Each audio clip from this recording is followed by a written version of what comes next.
in gentleness, discipline carried by love, and sacrifice woven into everyday life. He is the pillar that carries the home through every storm, not seeking recognition, but showing love through presence, provision, and staying. In the Filipino home, he is called the haligi ng tahanan, the pillar of the family, whose quiet sacrifices and simple words shape who we become.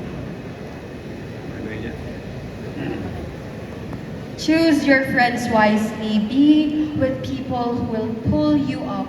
Some words nga gikan pod sa Holy Father. As the book of Proverbs 1-8 reminds us, a father's instruction becomes a lifelong guide that leads us far beyond childhood. In the biblical perspective, a father is a steward entrusted by God to lead with wisdom, humility, and faith.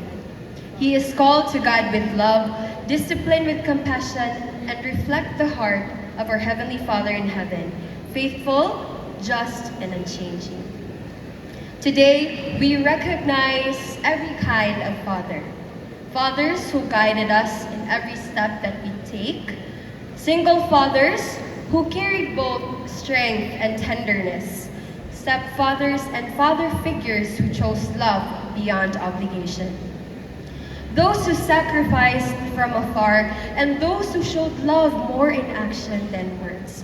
And also, we take this time to honor our fathers who have already rested, whose love continues to live within us.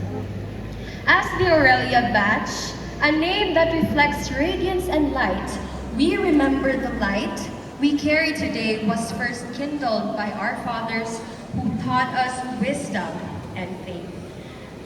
Many of our fathers lived long before we fully understood this meaning. Through their sacrifices, prayers, and perseverance. Behind every achievement is a father who carried burdens no one saw. While we studied, they worked. And while we worried, they provided. While we dreamed, they prayed. And that is the beauty of fatherhood. Silent, unseen, yet powerful enough to shape generations.